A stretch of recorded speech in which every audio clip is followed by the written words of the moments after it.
என்னை பார்க்க அந்த சகோதரர் வந்தார், வாலிபன்.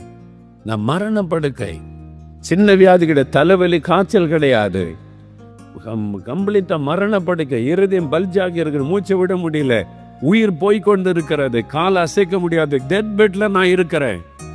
அந்த வாலிபன் எங்க அம்மா சொல்றாங்க, இயேசுகிட்ட ஜெபம் பண்றியான்னு. உடனே நான் போய் ஒரு பாஸ்டரை கூட்டிட்டு வரேன்னு சொல்லல, நான் போய் ஒரு ஊழியக்காரனை கூட்டிட்டு வரேன்னு சொல்லல, உங்க மகனை இந்த சர்ச்சுக்கு கூட்டிட்டு வாங்கன்னு சொல்லல.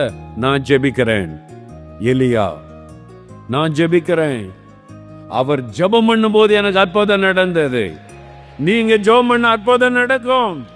நீங்க ஜெபம் பண்ண சப்பானி நடப்பாங்க. நீங்க ஜெபம் பண்ண குருடர் பார்வை அடைவாங்க. நீ ஜெபிக்கணும் தைரியமா. இப்ப ஆண்டவர் யாரை வச்சு அற்புதம் செய்யறாரு தெரியுமா? 6 வயசு பிள்ளை. ஜெபிக்கலாம் நிகழ்ச்சியில நான் சொல்றேன், உங்களுக்கு வியாதி இருந்தா குட்டி பிள்ளைகள் ஜெபிச்சா கூட அற்புதம் நடக்கும்.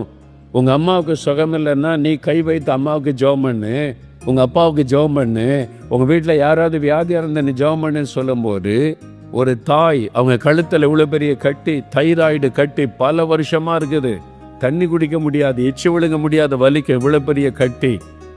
அந்த தாய் பக்கத்துல 6 வயசு சின்ன பெண் உட்கார்ந்து பிரசனத்தை கேட்டு கொண்டிருந்தாள். குட்டி பிள்ளை ஜெபி, விசுவாசத்தோடு ஜெபிச்சு அற்புதம் செய்வான்னு உடனே ஜெப நேரத்தில் 6 வயசு சின்ன பிள்ளை எழும்பி தாயினுடைய கழுத்துல கை வைத்து, ஏசப்பா இந்த கட்டியை எடுத்து போடுங்க, இயேசுவின் நாமத்தில் இந்த கட்டி மறையட்டும்னு ஜெபிக்கிறாள். கட்டி மறைந்து விட்டது. 6 வயசு சின்ன பிள்ளை ஜெபம் பண்ணி கட்டி மறைந்து விட்டது.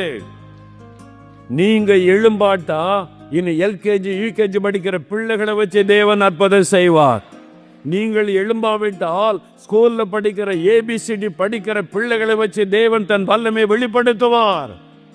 எழும்பு, எலியாவாக எழும்பு. நான் ஜெபிக்கிறேன், என் கூட இருக்கிற இயேசு பெரியவர்னு சொல்லு. ஆண்டவர் தன் வல்லமை வெளிப்படுத்த ஆயத்தமா இருக்கிறார். 6 வயசு பிள்ளை ஜெபிக்கும் போது அற்புதத்தை வெளிப்படுத்துகிற ஆண்டவர் நீங்க ஜெபம் பண்ண வெளிப்படுத்த மாட்டாரா? விசுவாசிங்க, ஆண்டவர் என்னை பயன்படுத்துவார், எலியாவாக என்னை பயன்படுத்துவார்னு விசுவாசிங்க.